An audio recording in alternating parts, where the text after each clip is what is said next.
Halo, selamat datang kembali. Kamu pernah nggak sih punya ide yang rasanya brilian banget tapi ya udah cuma jadi angan-angan aja di kepala? Nah, di bahasan kali ini kita bakal kupas tuntas seninya menyelesaikan sesuatu berdasarkan pemikiran Peter Hollins. Kita bakal cari tahu alat-alat praktis buat mengubah niat jadi tindakan nyata. Oke, biar gampang bayanginnya, kita mulai dari sebuah cerita. Kenalin, ini Esther. Dia punya mimpi besar mau buka toko kue sendiri. Keren kan? Tapi, ada tapinya, mimpinya itu mentok. Dia bener-bener nggak bisa gerak maju sama sekali. Nah, cerita Esther ini memunculkan satu pertanyaan penting yang mungkin kamu juga sering rasain. Kenapa ya niat-niat terbaik kita itu seringnya cuma ngendon di kepala aja? Idenya ada, bagus banget malah, tapi kok ya nggak pernah kejadian? Jadi masalahnya Esther tuh gini, dia overwhelmed, kebanjiran informasi. Dia mikir harus belajar pajak lah, marketing lah, ini itulah. Belum lagi, dia lumpuh total karena takut sama ekspektasi, takut gagal, takut berhasil pun ternyata dia takut juga. Hasilnya, ya udah dia nggak ngapa-ngapain. Sebenarnya yang kurang dari Esther itu bukan satu skill spesifik, tapi sebuah kekuatan gabungan yang disebut kemampuan menuntaskan. Nah, buku ini ngegambarnya keren banget kayak ngebangun robot super gitu yang punya 4 bagian penting. Fokus itu kepalanya, disiplin diri itu tulang punggungnya, aksi itu tangan dan kakinya, dan kegigihan itu jantungnya. Jadi bukan cuma satu bagian, tapi gabungan semuanya yang bikin robot ini jalan. Oke, kalau kemampuan ini sekeren itu, sepowerful itu, kenapa sih kok susah banget dilakuin? Nah, buku ini membedah alasannya jadi 2 kategori besar kegagalan. Jadi ternyata kegagalan kita itu ada 2 jenis. Di satu sisi, ada yang namanya taktik penghambat. Ini cara-cara kita secara sadar nyabotase sendiri-sendiri. Contoh paling klasiknya, ya menunda-nunda. Terus di sisi lain, ada hambatan psikologis. Nah, ini lebih dalam. Ini cara kita secara nggak sadar ngelindungin diri. Biasanya karena ada ketakutan terpendam, kayak takut gagal. Oke, cukup teorinya, sekarang kita masuk ke bagian solusinya. Kita bakal bahas toolkit kita. Alat pertama ini, wah, ini cara yang cerdik banget buat nyuap otak kita supaya mau ngerjain hal-hal yang malesin. Namanya temptation bundling. Gampangnya gini, ini tuh strategi ngegabungin tugas yang seharusnya kamu lakuin, tapi kamu nggak suka dengan hadiah instan yang bener-bener kamu nikmati. Jadi yang tadinya malesin, jadi lebih menarik. Contohnya gini, simple banget.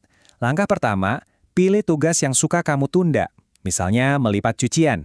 Langkah kedua, pilih satu guilty pleasure kamu, misalnya dengerin podcast favorit. Aturannya, kamu cuma boleh dengerin podcast itu pas lagi melipat cucian. Nggak ada lipat cucian, nggak ada podcast. Ini tuh kayak kita nyuap diri kita yang sekarang buat ngebantuin diri kita di masa depan. Cerdik kan? Oke, alat kita yang kedua ini soal ngedesain ulang lingkungan di sekitar kita. Kenapa? Karena pada dasarnya kita semua ini pemalas. Maksudnya, kita pasti akan selalu milih jalan yang paling gampang, yang paling sedikit hambatannya. Coba lihat angka ini. 95%. Kira-kira ini angka apa ya? Ini bukan angka sembarangan loh. Ini nunjukin sesuatu yang luar biasa kuat tentang gimana perilaku kita bekerja. Ternyata, ini adalah tingkat donasi organ di negara-negara yang menjadikan donor sebagai pilihan defaultnya. Jadi semua warganya otomatis jadi donor kecuali mereka secara aktif bilang nggak mau. Dan sebaliknya, di negara yang pilihan defaultnya bukan donor, angkanya jauh lebih rendah. Ini bukti kalau kita itu cenderung nerima aja pilihan yang paling gampang, pilihan yang udah disiapin buat kita.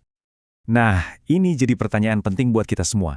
Gimana caranya kita bisa ngedesain hidup kita supaya ngelakuin hal yang benar itu jadi pilihan yang paling gampang, jadi defaultnya kita. Misalnya mau rajin olahraga, taruh sepatu lari di samping tempat tidur. Mau makan sehat, siapin buah potong di bagian depan kulkas. Bikin pilihan yang baik jadi pilihan yang paling nggak butuh usaha. Sekarang alat kita yang terakhir. Ini adalah aturan yang super simple tapi efeknya luar biasa. Terutama buat momen-momen kritis pas kamu udah di ujung tanduk, mau nyerah atau tergoda sesuatu.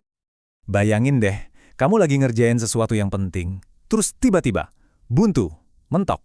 Otak kamu rasanya teriak-teriak, udah, stop aja, nggak mungkin bisa lanjut. Nah, di saat kayak gitu, ini aturannya. Cukup kerjakan 10 menit lagi. Udah itu aja. Sering banget loh, cuma dengan nambah 10 menit momentumnya balik lagi, dan kamu bisa ngelewatin titik buntu itu. Karena 10 menit lagi kedengarannya jauh lebih enteng daripada selesaikan semua ini. Oke, sekarang kita balik situasinya. Bukan mau berhenti, tapi mau nyerah sama godaan.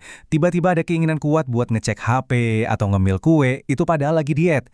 Duh, rasanya mendesak banget kan? Aturannya di sini beda tipis, tunggu 10 menit. Cuma itu. Dengan ngasih jeda 10 menit, kamu ngasih waktu buat bagian otakmu yang lebih rasional buat bangun dan ngambil alih.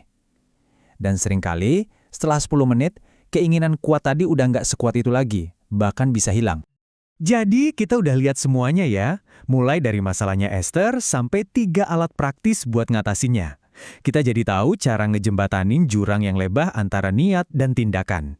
Pertanyaannya sekarang bukan lagi kenapa sih aku nggak pernah selesai, tapi lebih ke gimana caranya aku bisa mulai. Nah, pertanyaannya buat kamu sekarang langsung aja nih. Apa yang akan kamu mulai atau lanjutkan selama 10 menit ke depan?